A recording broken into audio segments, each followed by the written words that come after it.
Hello everyone, and today I will be analyzing this game between Paul Morphy and Samuel Bowden. Paul Morphy is a very famous chess player who was very active in the 1800s, in the late 1800s, and so I'll be analyzing his game against Samuel Bowden. In this case, Morphy is white, and as you can see here, and Bowden is black. So let's get started with white starting out with e4, just the normal opening, e5. This is all standard, just developing your knights out. Um, so here, white actually plays the Scotch game, which is a not that commonly played opening anymore. You obviously see more Italian, Roy Lopez. Roy Lopez the most, but you also see this Italian. You don't see Scotch opening anymore. The Scotch, you don't see that anymore, really. And over here, Scotch game leads to very attacking play, so it's not bad by any means. I guess you can say it's just not the top top opening that the computers say. But it's a good opening, solid opening nonetheless. And by solid, I mean it's not bad, but it's very aggressive. So we can see here that white takes control of the opening immediately, which is something that is good. So black decides to take. Um, White, instead of taking immediately, white can obviously take later. There's two attackers on it, only one defender. There's not that much pressure really to take it right now.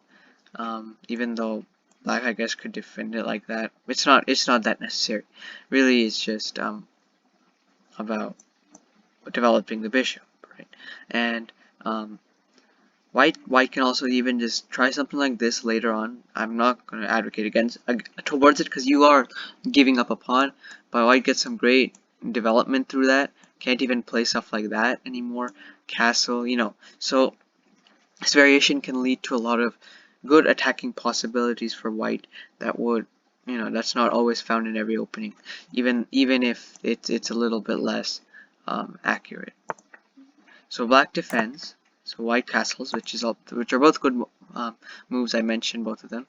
Nothing wrong with either. So in this case, like I said, white does sacrifice the pawn. Personally, I wouldn't do it, and I don't play I don't call this a gambit line that much, but I don't usually play these aggressive lines as much. But Pomorphy is known for being one of the best attackers ever. So it's a great, was fit for his style. And you can see that white's going to start attacking soon. White's probably going to get back the pawn anyways, sooner or later. To defend that pawn, black has to do some weird stuff. Not that you can do that, but obviously it's not a good move, really. Plus, it makes another loose pawn. But you have a lot of opportunities here as white once if black decides to take, which not it doesn't he doesn't do right now. He just attacks this pawn, which is fine. White's just going to first take. No, can't take it right because protected twice. Sorry, protected twice.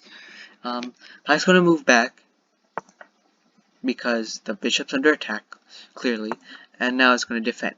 So we can see here that since black didn't take it, which is again not necessary. This is kind of transposed into an Italian style game where white has complete dominance over the center. So, but black has also some pretty good development overall, and is still somewhat pressuring the center. So black just castles, which is good. Solid move, nothing really wrong. I would still say that um, that white is better here. White has obviously the control of the center, which is really the most important factor right now in this game as of now. And white can use that as a kind of springboard into attacking the black king later on.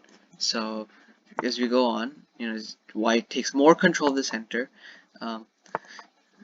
You don't want to go back here because you don't want to give up your light squared bishop, especially if you do. It might somewhat make it easier for this pawn to get pressured if you give up this knight. and you don't want to move your queen out there anyway. It's not really a useful move. So black does this move. I don't understand this move that much, particularly besides the factor of preventing this ever, which I don't know if that's a big issue really here. You're blocking off your black bishop, which is kind of strange. I don't know. I don't personally like this move that much, but we'll see when the computer analysis if it's really a good move or not. But I would recommend against. I'd probably try playing some sort of try developing this bishop first, at least first before that here, or moving this rook there. So this, white just develops his bishop, which is fine. But white is looking to threaten attack soon. So this is just all standard. Oh, obviously, sorry, yeah, you can't take it right now because that. But in the future, I mean, no, it doesn't matter because you're just gonna go back. So this is pretty good position. White has a massive space advantage, which is a good, with all these pawns, but a little bit of a shaky control in the dark squares, which again, in this case, isn't much of a problem. I don't think black would ever want to do anything like this if anyone's wondering, because you can just go back and it's an awkward pawn placement over there. If you want to support it, you have to go like that, and the or the knight is quote unquote permanently tied over there, which right now there's no hope of it moving away, but maybe after some time. So this knight placement is just horrible by black. So yeah, that's another thing, and though that's pretty important. Okay, so I think this move shows that white is clearly going to start either doing something like this or this, something like that, where you want to keep one of these, this rook at least in the king side, because if white's moving the rook, queen side rook over here to protect the pawn, which I think is the correct move. I would agree. I would probably play that too. Yeah. Okay, so again, black moves the bishop out. Sorry, I didn't mean to go. You might be pressuring this. I guess the queen can't really move anywhere. It seems just kind of like a wastage of him, but I think you could play something better here. The king moving out for there, but we'll see in the computer both of these moves, because these pretty interesting moves that wouldn't be considerable. Yeah, I think this is the better move since you have the pawn defending here. So white goes here. I'll explain. White goes here because to attack this bishop, but most importantly, if white takes this bishop now, then the queen has to take it. Alright, no, sorry, the queen can't take it because then this bishop would be hanging, and then if it takes there, it takes there. So this is this takes there. So this is a good move by black, and just this is expected, has to be done. Again, just attacking the weak square. Black's just gonna defend it somehow. This doesn't work, I think, because you can start doing some attacks with these pawns if this king defends it. It'll be a little bit suspicious, I think. So that defense won't work as good. And as for going here, I think it's just fine. You have to defend this knight. Sorry. Yeah, so you have to defend this knight. So it has to go here. Right. Yeah, it can't go here. It's just then this knight would hang. So that's another important factor in this game. So, and Morphe's playing this brilliantly, really just having attacks on so many different facets of the board. So just it's probably going to start doing something like this soon. Just some attacks, kingside attack in general. Yeah, just pushing up the pawn. Maybe even trying to take control of the center once this pawn is better protected.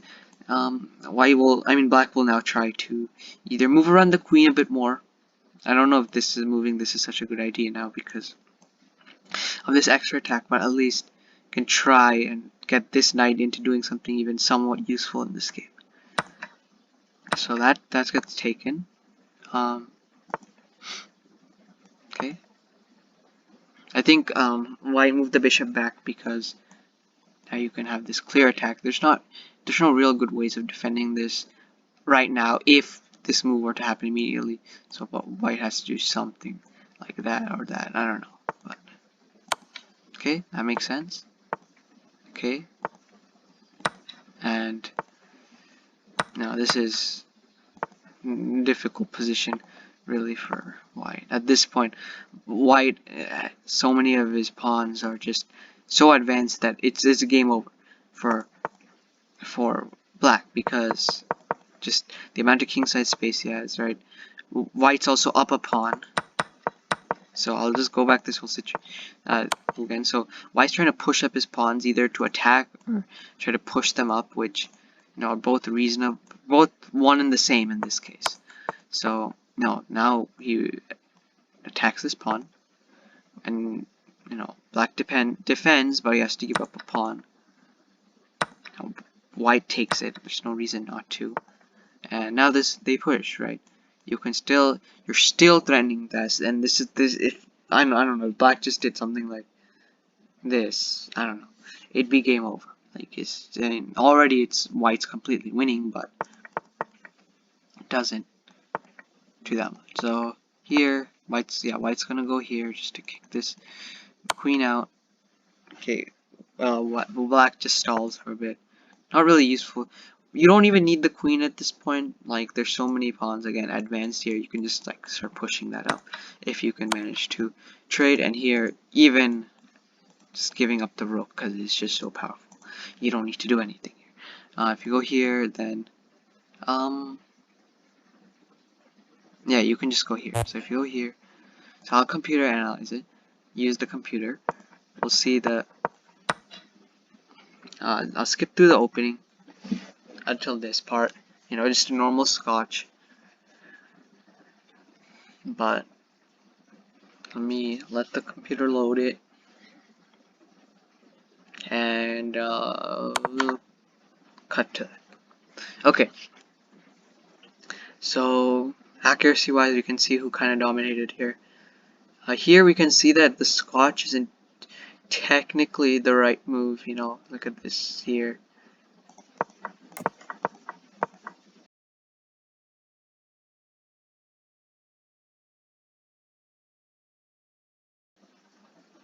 Here, I'm gonna let that go, even though it's it's a little bit suspicious because you're giving white the whole control of the center, so white's doing really good. Although by no means is it winning or anything for white at this point. So this is good. It's all good. Yeah, this was a terrible move. As we saw later in the game, this knight was basically doing nothing the whole game. So you don't want to move it to the edge ever, really, usually. In this case, this knight was just terrible.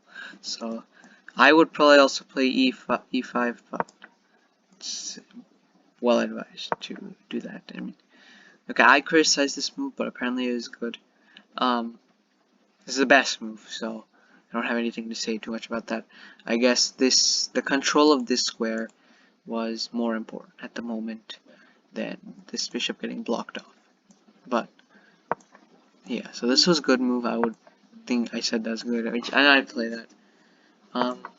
Again, this is all standard. I guess you want to move here because maybe you can do some other stuff, but if you move here, maybe that's where the engine is saying that. I don't think bishop, as the engine said, I don't think bishop g4 was a bad move at all. It's pretty good. So this was good. I think this was good again. So I think this was a good move. I think it sets up some attack. So even though the computer says technically a mistake, I think in general it leads to a more tricky line where it's easier for white, is easier for black to mess up, and as we can saw, the lead sharply increased. But maybe we'll shortly analyze this. Okay, so then go like that. Then if you take, you can trade. Again, this is pretty good too. You can attack this. You have some lines there, this is a good variation to clear them. So queen d2. This is all good. Nothing too crazy going on right now. This was a good move. I think it's played. This was This was bad apparently. They'd rather have the bishop move here, which makes sense. You don't want anything where you can lose the pawn, right? So, but I didn't know this was that bad.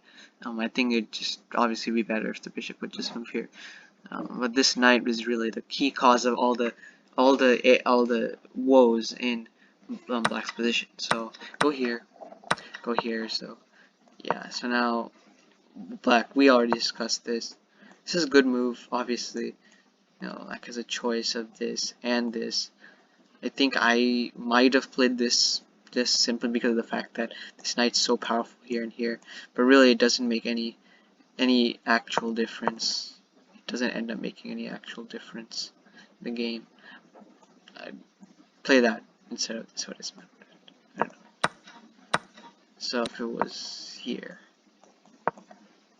so probably because yeah okay. So it's not that good. Okay, so I'd consider it either that or that. I might play that. I don't know. So this is good. We can see that white's clearly going everything towards attack. So apparently they'd rather do this. So let's look at this real quick.